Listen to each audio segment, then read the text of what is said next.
But my man is here. I see him in the background, getting a sip of coffee, giving him time to get that sip. And we are joined with the one and only Mark Sleboda. Mark Sleboda, International Relations Security Analyst. How you doing, Mark? You doing okay this morning? Well, this afternoon for you. Tomorrow, I'm alive. How the hell are you? Thanks for having me. It's always an honor and a pleasure to be on the show. And iced tea because it's afternoon here, not morning. Ah, I see. See, I drink coffee all day. So fair enough. Fair enough. I'm wired at like 8 o'clock at night. Well, thank you for joining me, man. You guys can, by the way, can follow Mark on Boosty, Boosty, under Real Politic with Mark Sleboda, or if you just put in his name, Mark will appear. Definitely check out his work. Definitely check out his content. All of his interviews and everything else show up on Boosty. He is a fantastic analyst, and he has been a damn good friend of the show. Mark, so your mic is out. Negotiations have continued in Florida. Apparently, Witkoff is even flying to Russia. Witkoff is apparently going to be talking to Putin. Putin has already said that the quote-unquote 28-point dead letter is a basis of negotiations. What do you make of this? I mean, the fact that Naboo is seemingly getting closer to Zelensky. The U.S. is seemingly pressuring Ukraine to accept territorial concessions. Yermak is out, Zelensky's closest advisor. And now you have Witkoff going to Moscow. What does this mean, or does it mean anything? Nope, doesn't mean anything. Oh, it doesn't mean anything. It's Mark Sleboda, International. That's it. Out of here. No, I don't. I do believe that the Trump administration, all right, or whatever levers it controls, through intelligence to Naboo and Sapo, these anti-corruption watchdogs that the U.S. and EU set up and still control, obviously the commanding heights of. Now, they're no longer funded by the U.S. They were funded in part by U.S. aid, and Trump killed that. My understanding is that the Europeans have picked up the bill for Naboo and Sapo since then. However, either some U.S. money is still going, under the covers to there, or the U.S. retains leverage despite the bills being paid by the Europeans, which is entirely possible. But the fact that Andrei Yermak, the Kiev regime's Grey Cardinal chief of staff, considered by some the most powerful man politically in Ukraine, often put together in a this bromance collocation with Zelensky Zermak. Weird, disturbing comments by Zelensky that they sometimes even sleep in the same room. Really? Yes. Presumably in a bunker somewhere, I guess. They're so close that they often sleep in the same room.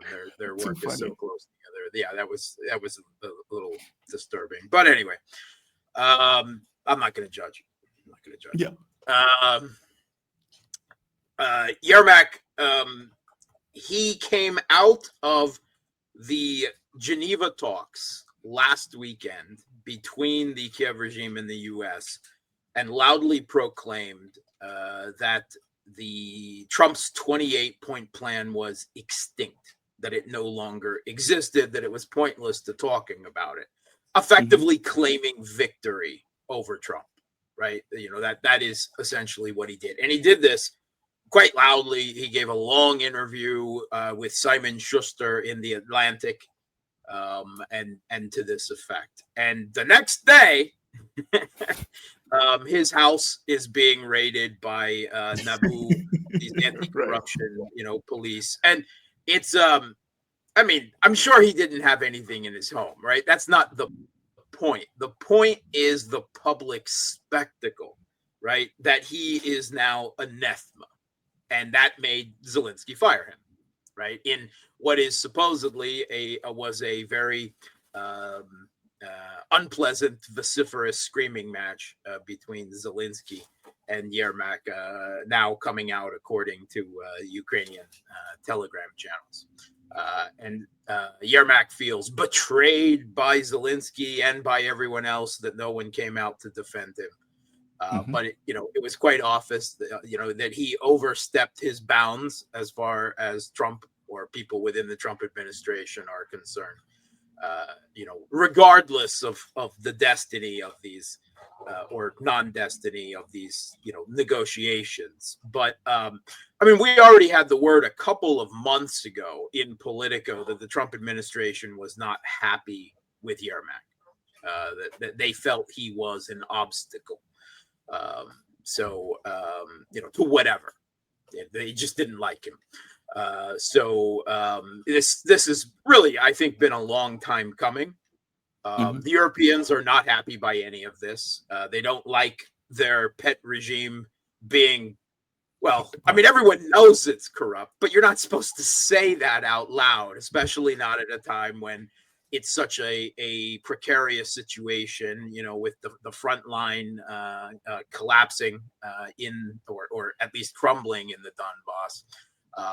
And everywhere else, really, and the economic situation, facing absolute catastrophe on the precipice early next year, with the Europeans simply not able to come up with the money on their own to keep this regime afloat. Why their obsession with stealing Russia's money in order to keep it up for another year, maybe a year and a half. That's all that money would do. So it's going to be, a bit of a political earthquake in Kiev. Now, I believe that this is a combination. First of all, it had to happen with the green light from the U.S. Nothing happens, quote unquote, politically. We can't speak of normal politics in the Kiev regime, of course, but within the Maidan regime milieu, Zelensky's enemies have long been, shall we say, grumbling and gathering force, but they couldn't do anything without a green light from the U.S. because the regime that they would inherit, if Zelensky went away, can't survive without U.S. Political, military, intelligence support, right? Even at the lesser degree that it is receiving now under the Trump administration than the Biden administration.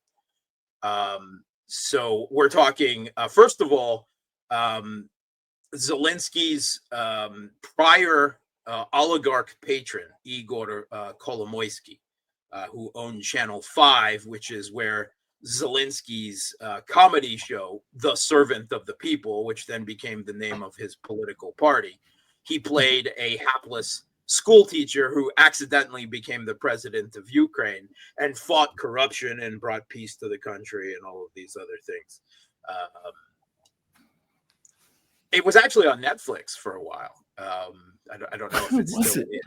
Yeah, but you could watch it with subtitles on Netflix. I don't know if it's still there. But that was obviously this meta thing. And then it was decided, wow, he did so great on the TV show. Let's make him president. Have him play a role. And so the fiction became the reality. And this, at the time, it was viewed as giving Kolomoisky largely control over the country, which is nothing new. Ukrainian politics since the dissolution of the Soviet Union has been about, competition between the various oligarchs, which television stations they control, which politicians they control, which, corruption feeding troughs of government money they control, that sort of thing. However, somewhere along the line, Zelensky separated himself, probably under U.S. urging, from Kolomoisky, and subsequently legal, the force of the law was brought against Kolomoisky, because law is a political weapon in Ukraine entirely. Right.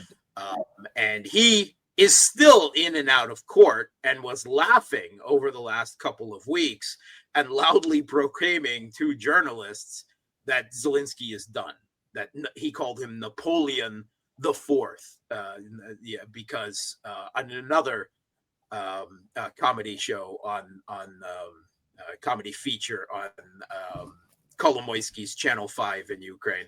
Zelensky played Napoleon, and evidently that's the way that Kolomoisky saw him. So he was saying that he's dead, that he's gone, and he was very much gloating over it to the cameras. So he was definitely involved in this on the domestic level at some point. But also the former oligarch president, the candy oligarch president of the Kiev regime that Zelensky replaced, Petro Poroshenko, who still dreams of resuming power and was always preferred, definitely by the Europeans, and Klitschko, Vitaly Klitschko, the former boxer, Maidan figurehead, one of the Maidan figureheads, who has since the Maidan been the mayor of Kiev, and whom has, he's outright been calling Zelensky a dictator for a couple of years now, which is hilarious because, there was never any problem when they banned 21 political parties of the left, pro-Russian opposition, and silenced the media in East Ukraine and lustrated the parties and drove them all out of the country and everything like that. But then he consolidated all the power. Him and Yermak consolidated all the power in their own, all the power of the regime within their own hands. And then suddenly he becomes a dictator, according to Klitschko. And anyway, the revolution will eat itself, right?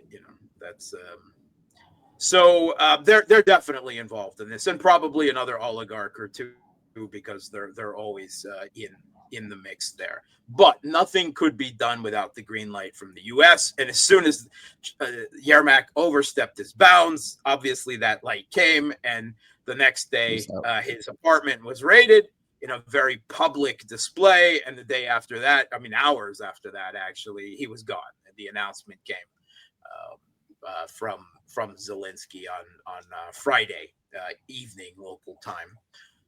So it's going to be major political instability. He ran things, he manipulated events behind the scene.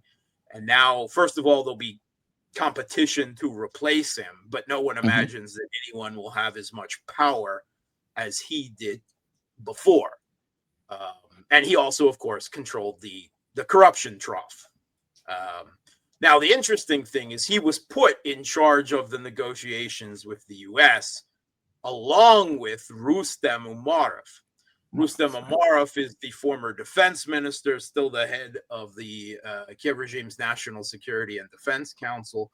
And he was equally implicated in all of these corruption scandals, with Timur Bindich being the head, but, all of them involved as well. And he's still untouched for the moment. The green light hasn't gone on for him. So he will still be heading up the negotiations in the U.S. this week. Only Yermak is now going to be replaced by everyone's favorite genocidal sociopath, Krylu, I like the dark Budanov. Which, I'm sorry, that does not make me at all. I know he is the U.S.'s creature. It is the creature of U.S. intelligence. They brought him up right when they started, as they gloat, rebuilding the Ukraine's intelligence agencies as weapons against Russia from the grounds up, according to the New York Times. And, particularly with the military intelligence, the GUR, Budanov was their creature. But that doesn't mean that he's politically loyal to Trump, right? He's a creature of U.S. intelligence. And he's a Banderite through and through.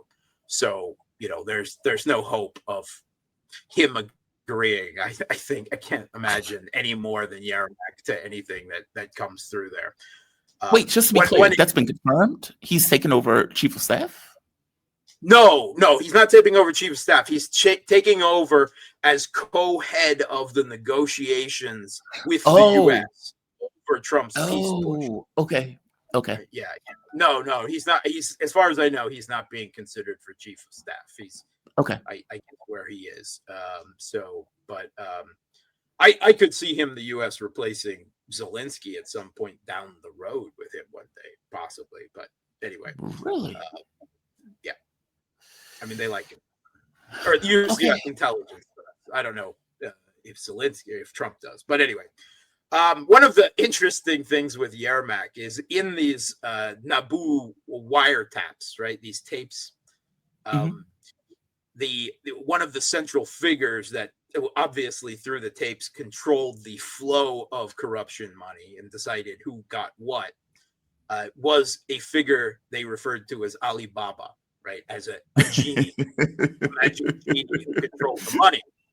And it just so happens that Yermak's first and middle and patronymic middle name are Andrei Borisovich, AB, Alibaba. You get it, right? So the genie of corruption is gone.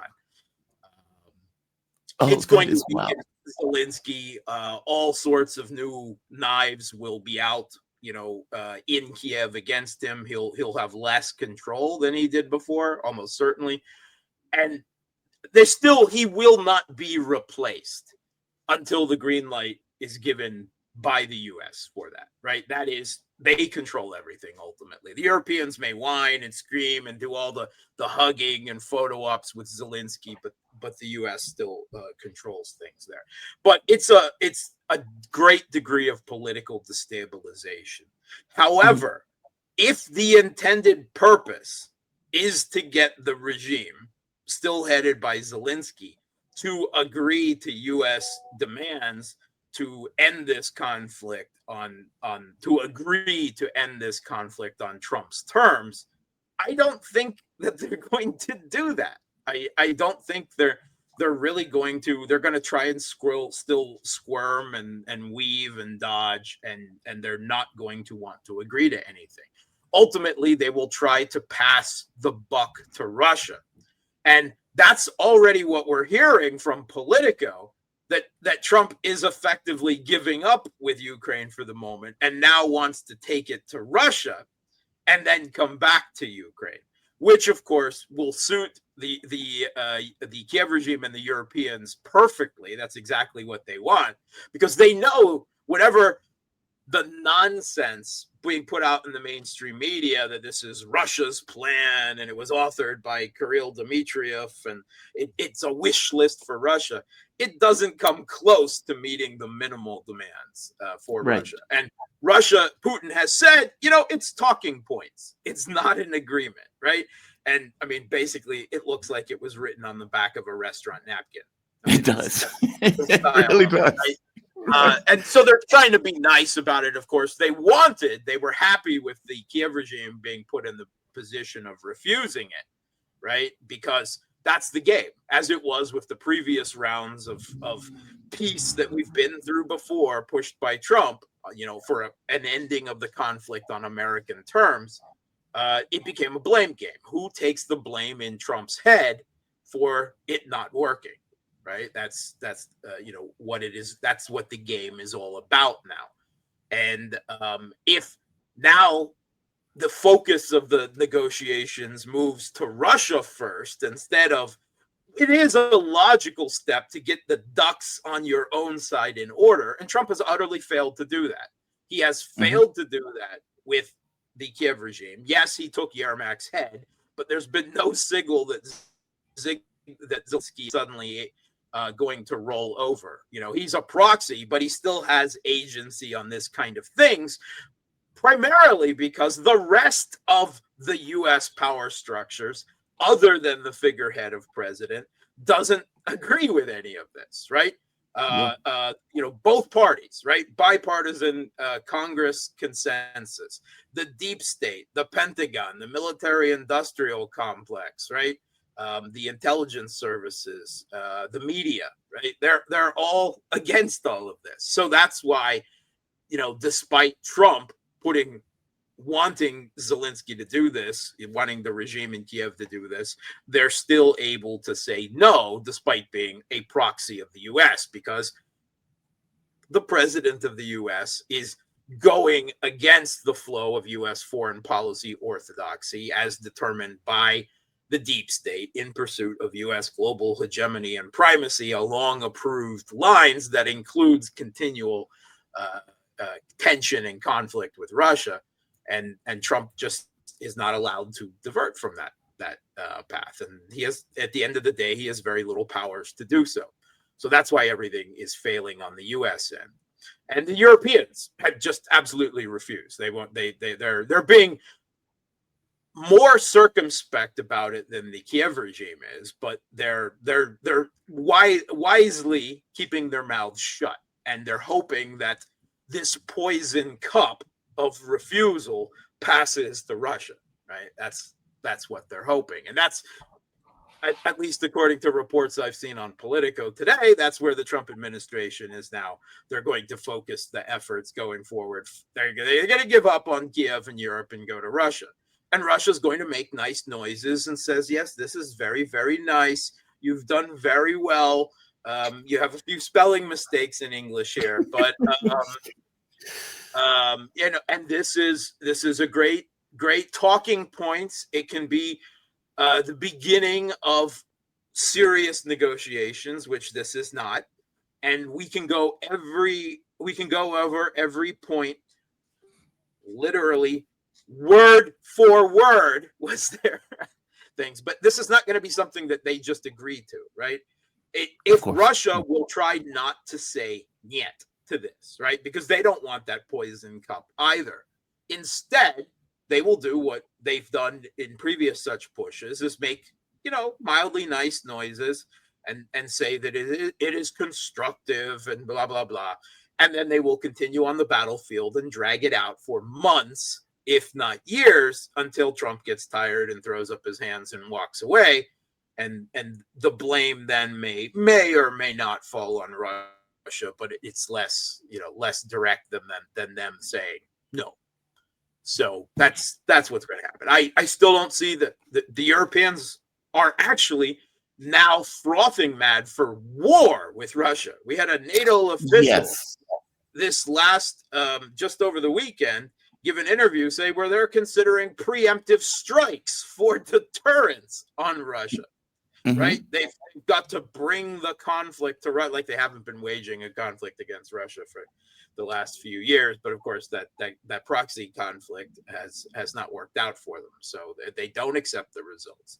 The entirety of the U.S. state, beyond Trump and Vance and Witkoff, doesn't accept it. The Kiev regime doesn't accept it, and Russia doesn't accept it because the terms are not agreeable to them. As far as they're concerned, they're not willing to make any concessions. In fact, there's growing feelings they're talking regime change in the Kremlin. They're talking war crime tribunals for the Kiev leadership. They're not making any concession noises. That's for sure. They've hardened their position. No one's ready yet, right? Everyone wants peace in Ukraine on their terms. On their terms, and no one wants peace in Ukraine unless it's on their terms. And as bad as things are for Kiev on the battlefield, no one is ready to throw in the towel yet, except for Trump, right? A group of people around Trump, they have other priorities. They want to kind of half stop this, half dump it off on Europe. They want to preserve their anti-Russian client state in Kiev. So they want to end it now on whatever terms they can get that preserves that, right? They still think that they can push Russia to away from what is depicted in the Western media as maximalist demands, which, as far as Russia is concerned, are actually minimalist demands. But anyway, it's still not going to go anywhere. No one agrees to it. So this is all noise. This is a circle jerk. In fact, Putin spoke last week at a collective security treaty organization meeting in Bishkek in Kyrgyzstan. He spoke to the press afterwards. And he said the big problem with negotiations is that the West isn't in agreement, right?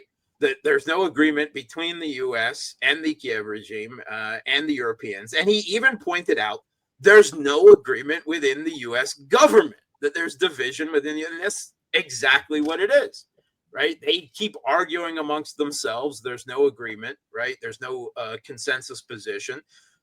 Not even within the Trump administration itself, right? I mean, they had to get rid of Kellogg now because I guess he was the loudest voice in opposition. and they've replaced him with the U.S. Army Secretary, a very strange choice, Daniel Driscoll, until you find out that Driscoll is a university friend. They went to Yale Law School together with Vance, and that Driscoll kind of had a failed political career up until he was appointed Army Secretary by Trump Vance. Right, they was brought into the campaign, and then that. So he's a political loyalist to Vance and Trump, and that's why he's being used here.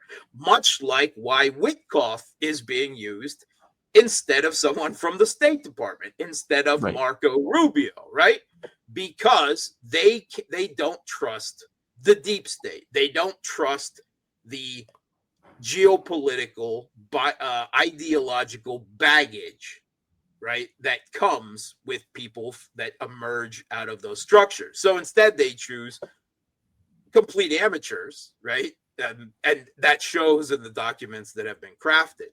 But this is also a problem in and of its own, because Russia is demanding not a handshake and a backroom agreement between friends, something like this. This is a great power world order shaping treaty that would end this conflict. And it has to be done with very formalized procedures that will give some type of public and legal guarantee. Although, I still wouldn't.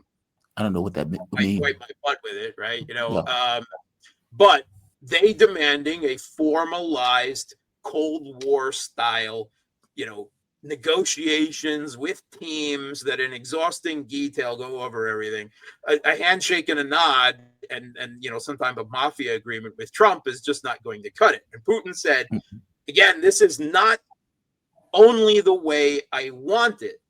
This is not only the way it's always been done. It's the only way to go about it, right? This is not the U.S. dictating tariff terms to some little South American country or even one of its vassal states. This is great power geopolitics, treaty writing. And they're going to demand a very high level of formalization of this. And the Trump administration is simply not capable of this, right? The U.S. has fallen out of the whole habit since the Cold War. The State Department is, I don't know if they retain the professional capability. They certainly don't have the ideological disposition, which is why they're not being used. But Trump's people, right? Trump doesn't have the patience. He doesn't have the attention span. He doesn't have the political capital. And his people that he's using, these are, as far as Russia is concerned, informal contacts. They're nice. Right. They're what is referred to as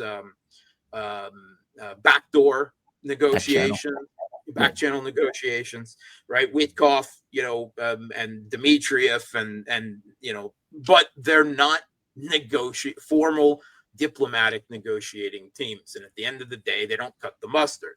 So the Trump administration is going to lose to their demands on every front, on this pursuit of this project to end it on terms that are, have enough sweeteners as far as they're concerned that Russia should agree to it, but still preserves a U.S. client regime in Kiev.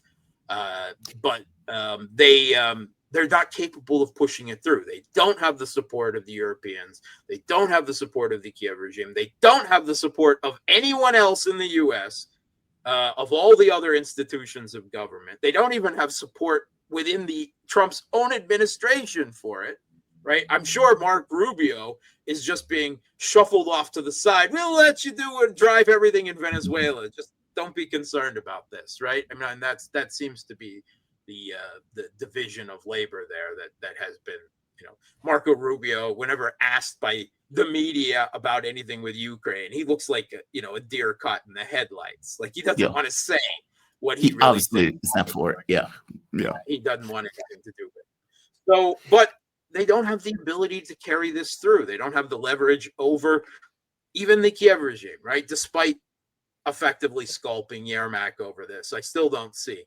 There was an interview over the weekend also with Zaluzhny, the Kiev regime's former military head, whom was seen as a political rival to Zelensky and has since being fired, been in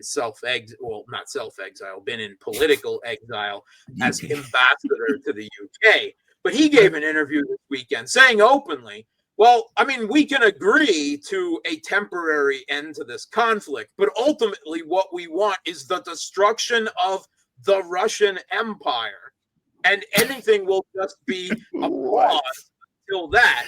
And one way of giving Ukraine security guarantees would be us getting nuclear weapons, right? I mean, can you imagine what they're thinking in the Kremlin?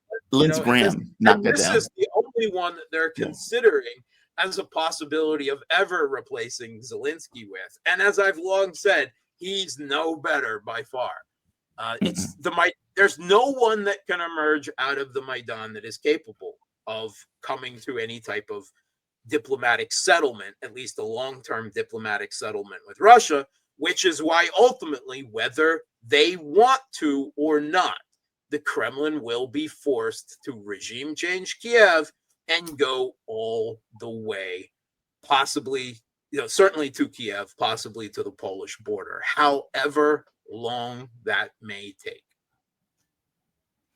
I saw two things. One, I agree with you. Let's say the device in the United States that would have allowed these kind of long-term negotiations has been frayed with hegemonic norms. Like, meaning under normal circumstances, the U.S. give dictates, not sit down and actually hammer out and negotiate a deal. It's not something that we necessarily do. So this is kind of a new muscle. The abilities to conduct those were lost during the long drunken period of the unipolar movement, and they no longer have either the mental predisposition or the professional capabilities necessary to do that type of high-level negotiation. Yeah.